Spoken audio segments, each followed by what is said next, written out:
విపరీత కాలే వినాశ బుద్ధి అన్నట్టు ఇవాళ అడ్డగోలు వ్యవహారాలకు రేవంత్ రెడ్డి గారి ప్రభుత్వం పాల్పడతా ఉంది.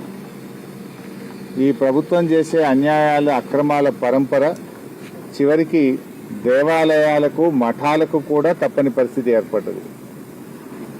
ఆనాడు కేసీఆర్ గారి ప్రభుత్వం 2019వ సంవత్సరంలో కోకాపేట్లో సర్వే నంబర్ 240లో శారదా పీఠానికి 2 ఎకరాల స్థలాన్ని ఆనాడు క్యాబినెట్, కేసీఆర్ గారి క్యాబినెట్ ఈ 2 ఎకరాల స్థలాన్ని శారదా పీఠానికి కేటాయించడం జరిగింది.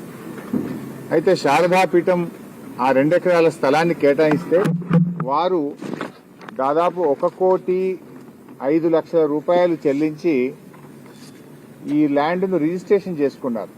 ప్రభుత్వానికి చట్టబద్ధంగా 1,05,00,000 రూపాయలు డబ్బు చెల్లించి రిజిస్ట్రేషన్ చేసుకున్నారు. అంతేకాకుండా దాదాపు 23 లక్షల రూపాయలు చెల్లించి హెచ్ఎండిఏ నుంచి అన్ని అనుమతులను కూడా శారదాపీఠం తీసుకోవడం జరిగింది. మరి ఇక్కడ చక్కటి దేవాలయాన్ని, శారదా స్వరూప రాజశ్యామల అమ్మవారి దేవాలయాన్ని నిర్మించారు. ఈ దేవాలయంలో ప్రతిరోజు పూజలు జరుగుతూ ఉన్నాయి.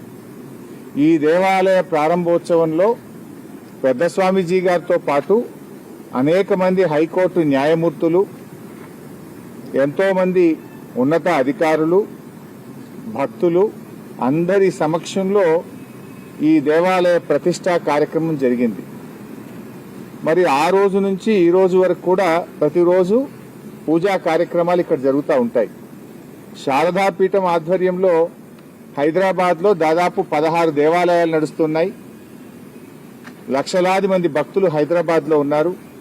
మరి శారదాపీఠం వైజాగ్లో ఉంటే హైదరాబాద్లో కూడా శారదాపీఠాన్ని నిర్మించాలని చెప్పి ఆనాడు కేసీఆర్ గారు 2 ఎకరాల స్థలం ఇస్తే అద్భుతమైనటువంటి పీఠం ఇక్కడ నిర్మాణం అయిపోయింది.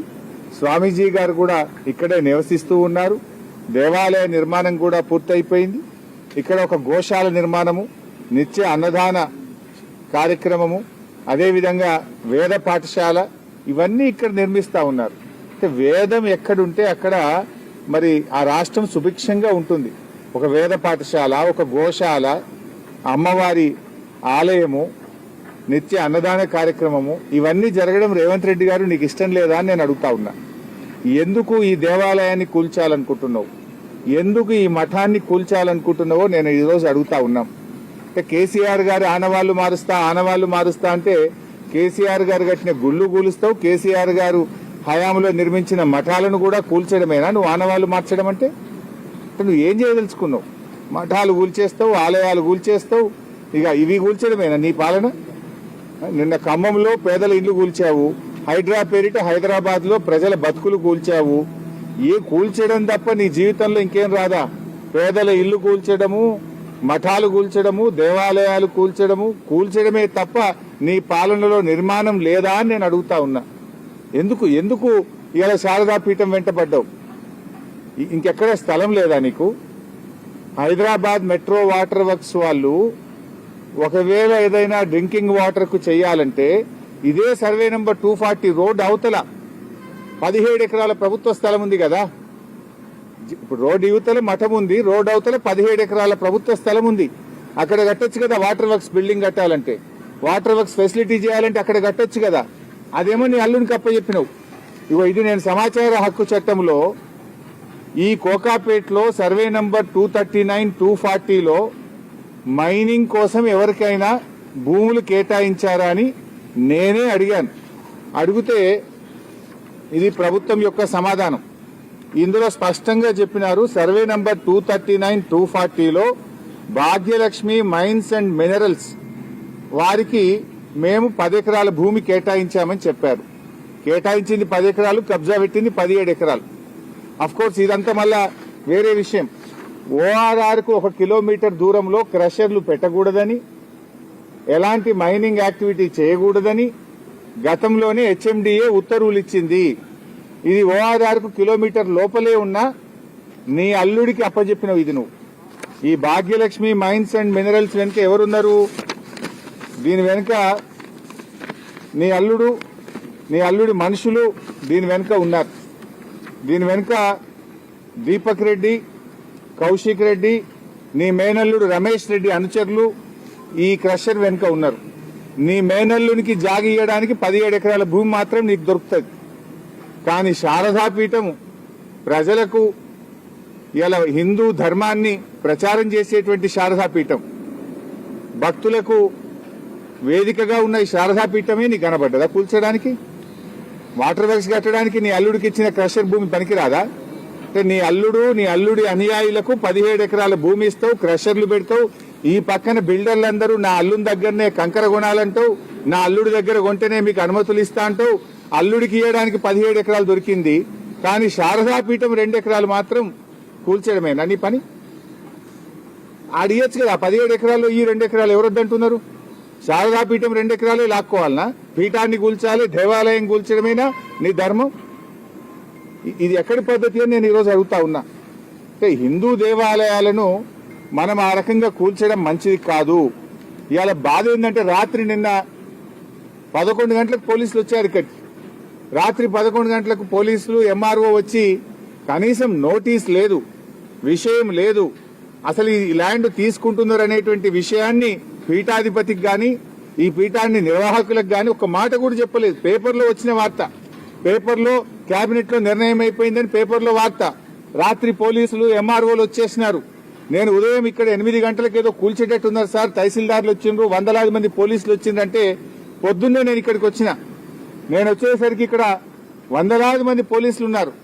నన్ను చూడగానే పోలీసులంతా పారిపోయింది. నేను వచ్చినప్పుడు పోలీసులు ఉన్నారు, నేను పీఠం లోపలికి వచ్చి బయటకు రాగానే పోలీసులందరూ పారిపోయింది ఇక్కడి నుంచి. అంటే ఎందుకు దాక్కుంటున్నారు పోలీసులు? రాత్రి పోలీసులు ఎందుకున్నారు? ఆ వీడియోలు ఉన్నాయి, రిలీజ్ చేస్తాం. పొద్దున నేను వచ్చినప్పుడు పోలీసులు ఉన్నారు ఇక్కడ. అంటే నేను రాగానే పోలీసులంతా పారిపోయింది. ఇక్కడ ఒక తహసీల్దార్ ఉండే ఇందాక నేను వచ్చినప్పుడు, ఆర్ఐ ఉండే, వాళ్ళు పారిపోయింది. అంటే మేము రాగానే ప్రశ్నిస్తామని, దొరికిపోతామని ఎంఆర్ఓ, గిర్దావరి, పోలీసులు అంతా పారిపోయింది. అంటే ఏంది మీ ఉద్దేశం? అర్ధరాత్రి పూట దేవాలయాన్ని, మఠాన్ని కూల్చేస్తాము, నోటీసులు ఇయ్యము, చట్ట ప్రకారంగా మేము పద్ధతులు పాటించము అని చెప్పడమేనా? నేను బాధతో అడుగుతున్నా, మంత్రి గారు శ్రీధర్ బాబు గారు, మీకైనా ఆ రేవంత్ రెడ్డి కంటే లేకపోవచ్చు, దేవుడు అంటే విశ్వాసం ఉందో లేదో నాకు తెలియదు. మరి శ్రీధర్ బాబు గారు మీరైనా ముఖ్యమంత్రి మీద ఒత్తిడి తేవాలి కదా. మీరు ఆ కేబినెట్ లో మంత్రిగా ఉండి ఏ రకంగా ఈ మఠాన్ని కూల్చడానికి మీరు ఒప్పుకున్నారు, ఈ దేవాలయాన్ని కూర్చడానికి మీరు ఎలా ఒప్పుకున్నారు అని నేను అడుగుతా ఉన్నా. ఇప్పటికైనా దయచేసి శ్రీధర్ బాబు గారు చొరవ చూపాలి, ఈ మఠాన్ని, ఈ దేవాలయాన్ని కూల్చకుండా కాపాడండి. పక్కనే రేవంత్ రెడ్డి అల్లుడు రమేష్ రెడ్డి ఆయన అనుయాయులకు ఇచ్చిన 17 ఎకరాల భూమి ఉన్నది. అక్కడ కావాలంటే హైదరాబాద్ మెట్రో వాటర్ వర్క్స్ వాళ్ళకి ఆ ల్యాండ్ ఇచ్చి అక్కడ మీరు ఎంతైనా నిర్మాణం చేయండి, దానికి అభ్యంతరం లేదు. స్థలం లేక కాదు, మీరేదో కక్షతో చేస్తున్నారు. కేసీఆర్ గారు ఈ మఠానికి ల్యాండ్ ఇచ్చారు, కేసీఆర్ గారి హయాంలో ఈ దేవాలయం నిర్మించబడ్డది, కేసీఆర్ గారి ఆనవాళ్లు లేకుండా చేస్తా అని చెప్పి మఠాన్ని, దేవాలయాన్ని కూడా కూల్చేటువంటి కుట్రలకు పాల్పడతా ఉన్నావు. ఇలా కేసీఆర్ ఆనవాళ్ళైన రైతు బంధు బంద్ చేసినావు, కేసీఆర్ కిట్టు బంద్ చేసినావు, ఫీజు రియంబర్స్మెంట్ బంద్ చేసినావు, చివరికి ఆ గుడిని, మఠాన్ని కూడా వదలవా నువ్వు? ఇదేమి సాంప్రదాయం అని అడుగుతా ఉన్నా. పొద్దున స్వామీజీ గారు చెప్తున్నారు, రోజు ఆలయంలో పూజలు జరుగుతుంటే మా బ్రాహ్మణులు వెళ్లి పూజకు వెళ్తుంటే పోలీసులు పూజ చేయొద్దని ఆపారట. ఈరోజు పూజను ఎట్లా ఆపుతారు? పూజ ఈరోజు జరుగుతుందా?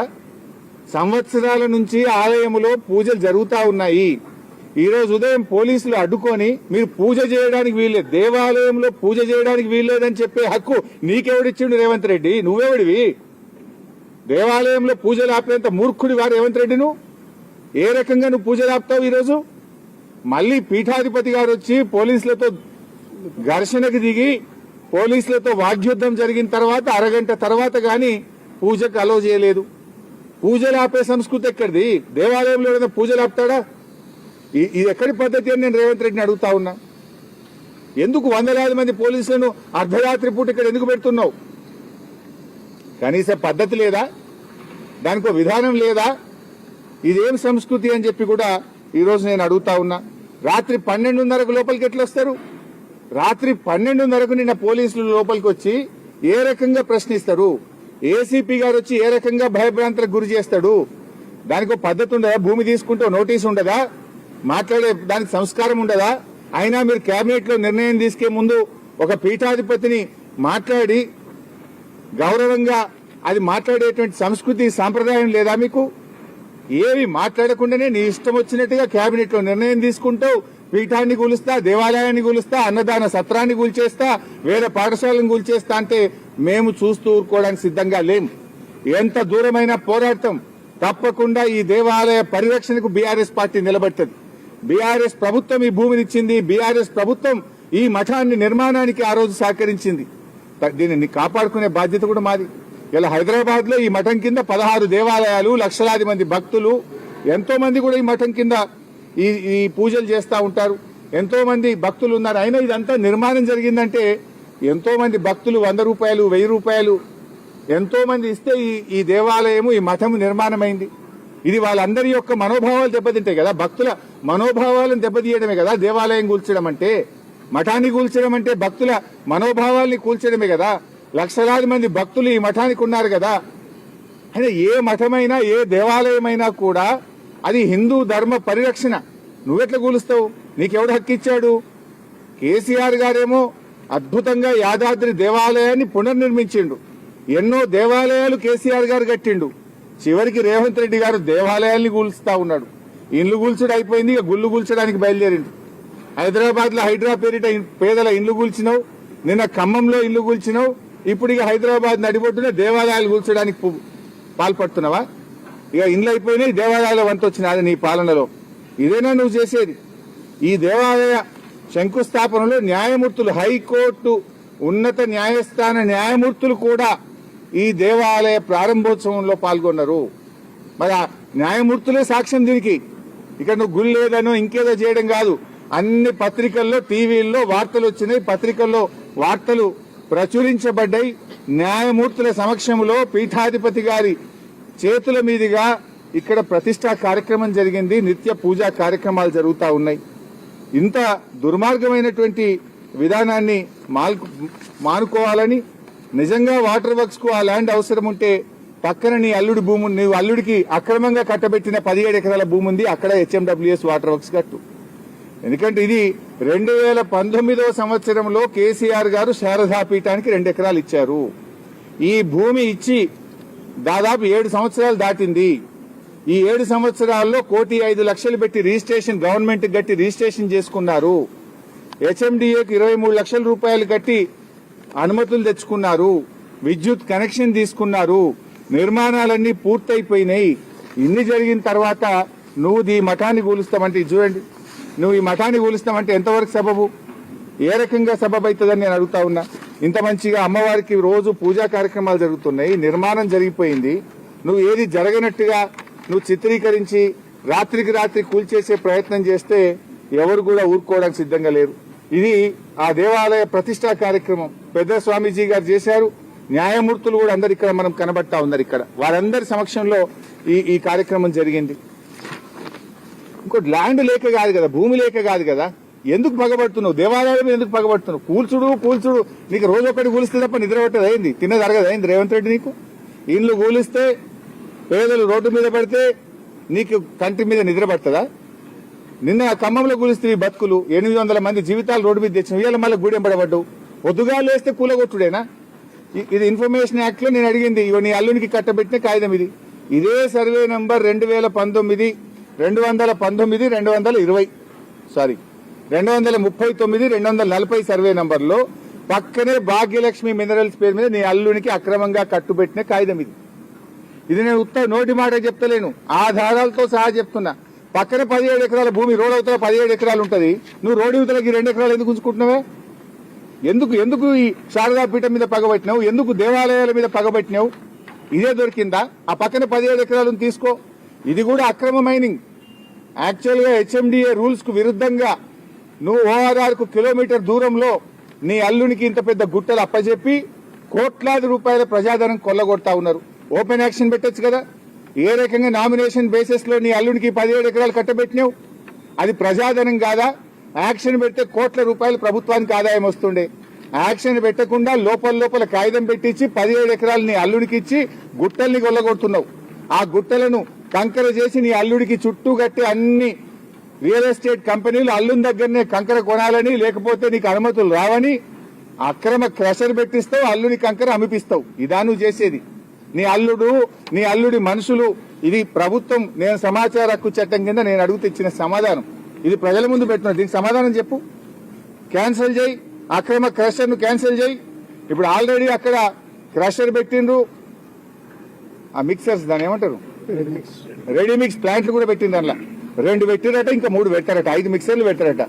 ఇక రెడీ మిక్సర్లు పెట్టి అల్లుడి వ్యాపారం చేయిస్తావు. నీ అల్లుడి వ్యాపారం కోసం దేవాలయం కూలుస్తావా? నీ అల్లుడి కోసం పీఠాన్ని కూలుస్తావా? ఇదేం పద్ధతి అని నేను అడుగుతా ఉన్నా. తక్షణమే ఈ శారదా పీఠాన్ని, అమ్మవారి దేవాలయాన్ని కూల్చే ఆలోచన మానుకోండి. పొయ్యేగాలం దాపరిస్తే గిట్లాంటి ఆలోచనలే పుడతాయి. నీకేదో పొయ్యేగాలం దగ్గర పడ్డట్టుంది, అందుకే దేవుని తెరువు వస్తున్నావు.